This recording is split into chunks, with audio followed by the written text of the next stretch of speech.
Focus now to Iran, which is witnessing its longest-running anti-government protest since the 1979 Islamic Revolution. The protests have been going on for over 100 days now. An oppressive regime has made a mockery of human rights. Executions are being handed out. Over 500 have lost their lives. At the heart of this movement are women. They are burning hijabs. They are fighting for their basic rights, and they refuse to back down. Take a look.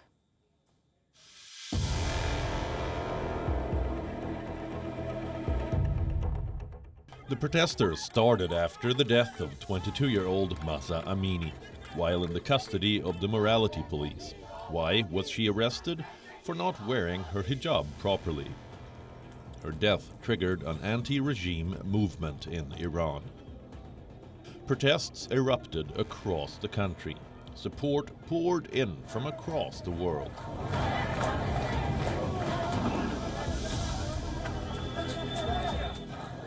Women were burning their hijabs, chopping off their hair with the rallying cry of "Women, Life, Freedom."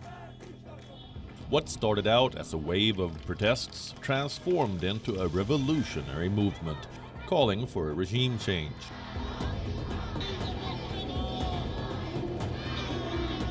Protesters shouted death to the dictator, seeking an end to the Iranian Supreme Leader Khamenei's rule. The regime has vowed a brutal crackdown on the protests. Over 500 have been killed. 69 of them were children.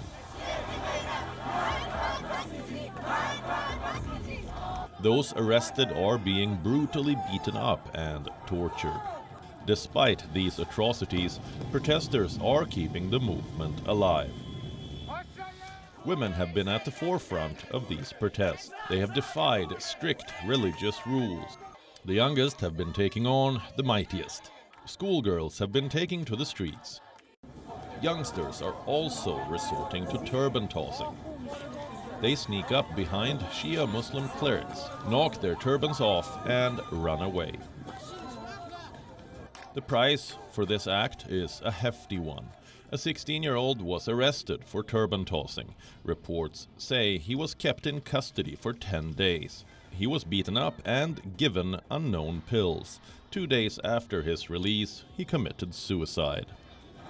And this is just one of the many horror stories. The vast majority of protesters are accused of waging war against God and corruption on earth. These crimes are punishable by death under the Islamic Republic's Sharia law. Those who are standing up for women's rights are paying with their lives.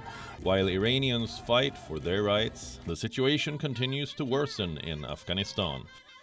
The Taliban have now banned women from working for non-governmental organizations.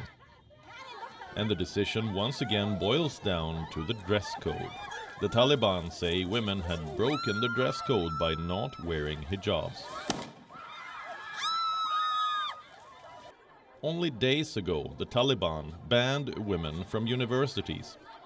We are standing on the threshold of 2023. Women from across the world have been excelling in every field, but in countries like Iran and Afghanistan, they are still struggling for basic rights.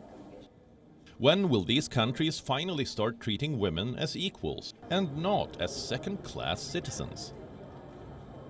WION now available in your country. Download the app now. Get all the news on the move.